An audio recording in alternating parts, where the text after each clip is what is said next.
हनुमान भगवान जितने वीर है उतने ही दयालु भी है। जब भी उनके भक्तों ने उन्हें पुकारा है, हनुमान जी ने उन्हें रास्ता दिखाया है, उन्हें मुसीबत से निकाला है। तो क्या हुआ जब हनुमान जी का एक नन्हा भक्त पड़ गया लुटेरों के जाल में, और कैसे बचाया उन्हें हनुमान भगवान ने, आइए जानते हैं। दिल्ली के बुराड़ी इलाके में शंभू प्रसाद और उनकी पत्नी तुलसी अपने बेटे दीपक के साथ रहते थे। शंभू एक कंपनी में पियून था और किसी तरह अपने परिवार का पालन पोषण करता था, पर फिर भी पूरा परिवार सुख से जीवन बिता रहा था। पूरा परिवार हनुमान जी का अनन्य भक्त था और आते जाते हनुमान जी के मंदिर में माथा टेकना नहीं भूलते थे। पर शायद उनकी इस खुशी को कोई नजर लगाने वाला था। शाम का वक्त था और तुलसी अपने बेटे को लेकर मंदिर में पहुंची। मंगलवार का दिन था, इसलिए मंदिर में काफी चहल पहल थी। शाम को जब आरती का समय हुआ तो भक्तों का हुजूम मंदिर में आरती करने पहुंच गया। इसी भीड़ भाड़ में दीपक का हाथ अपनी माँ से छूट गया और वो लोगों के धक्के खाते हुए कुछ पीछे ढकेलता गया। अपनी माँ को आसपास न पाकर वो रोने लगा और इस समय तुलसी को भी एहसास हो गया कि उसका बेटा उसके पास नहीं है। उसने दीपक को ढूंढना शुरू किया, पर जब तक कि वो भीड़ को चीरती हुई आगे तक पहुंची तब तक दीपक वहां से जा चुका था। दीपक को रोता पाकर एक आदमी उसे बाहर निकाल कर ले आया। उसने पूछा, खो गए हो क्या? दीपक ने हाँ में सर हिलाया। आदमी ने पूछा कि क्या तुम्हें उनका फोन नंबर याद है? दीपक ने कहा, नहीं, नंबर ठीक से याद नहीं। आदमी ने फिर पूछा, घर का पता तो मालूम है ना? दीपक ने कहा, हाँ मालूम है। आदमी ने कहा, ठीक है, मेरी बाइक पे बैठो और तुम्हें तुम्हारे घर छोड़ देता हूँ। ये कहकर उसे वो वहाँ से ले गया। दीपक को बाइक में बिठाया और चला गया। इधर तुलसी ने फोन करके शंभू को सब कुछ बताया।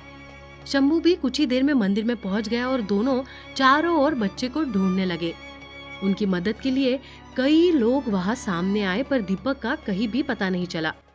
इधर दीपक को ये पता चल गया है कि वो जिस अंकल पर विश्वास करके उनके साथ आ गया, वो उसकी मदद करने के लिए नहीं आया है, बल्कि उसके इरादे कुछ और ही है। आदमी ने सामान लेने के बहाने बाइक को एक सुनसान इलाके पर रोक दिया। फिर उसने एक आदमी को फोन लगाया और कुछ बात की। कुछ ही देर में एक वैन वहां से आ गई और दीपक को ले जाने लगे। दीपक ने जोर जोर से रोना शुरू कर दिया तो उसके मुंह पे कपड़ा ठूस दिया गया और उसे जबरन गाड़ी में बिठा लिया गया। गाड़ी में दीपक को अपने जैसे कई और बच्चे मिले। वैन आगे बढ़ रही थी। यहाँ तुलसी और शंभू फूट फूट कर रो रहे थे और तुलसी बार बार हनुमान जी की मूर्ति को यही कहे जा रही थी कि भगवान, आज आपको अपने भक्त की रक्षा करनी ही पड़ेगी। मेरे बेटे को मुझ तक पहुंचाना ही होगा। भक्त की अरदास भगवान तक ना पहुंचे ऐसा तो हो ही नहीं सकता। उसी रात भगवान हनुमान का एक अद्भुत चमत्कार हुआ। वैन जिस रास्ते से जा रही थी वहां बारिश होने लगी।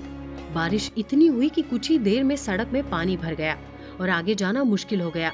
सड़कों पर गाड़ियां रेंगने लगी। इधर रोते रोते दीपक का हाथ अपने गले तक गया जहां हनुमान जी का लॉकेट पहना हुआ था। उसने लॉकेट अपने हाथ में लिया और माँ ने जो हनुमान चालीसा सिखाई थी उसे मन ही मन में पढ़ने लगा।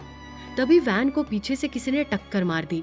टक्कर लगते ही वैन से अपहरणकर्ता निकले और पीछे गाड़ी वाले से लड़ने लगे। गाड़ी वाले ने भी गाड़ी से निकलकर माफी मांगी, पर तभी उसकी नजर उनकी गाड़ी पर पड़ी जिस पर काली स्क्रीन लगी हुई थी। आपको पता है, गाड़ियों पर काला शीशा नहीं लगा सकते हैं, आदमी ने कहा। तुम अपना काम करो ना।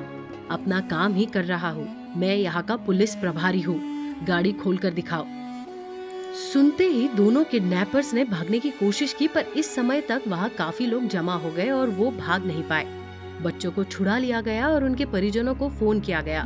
पुलिस पहुंच गई और कार्यवाही शुरू हो गई। तुलसी और शुभम जब अपने बेटे से मिले तो खुशी के मारे उनकी आंखें भर गई। सबने उस जाबाज अधिकारी से मिलने की गुजारिश की जिसकी वजह से इतना बड़ा गिरोह पकड़ा गया था, पर वो वहां से जा चुका था और किसी ने भी उसे जाते हुए नहीं देखा।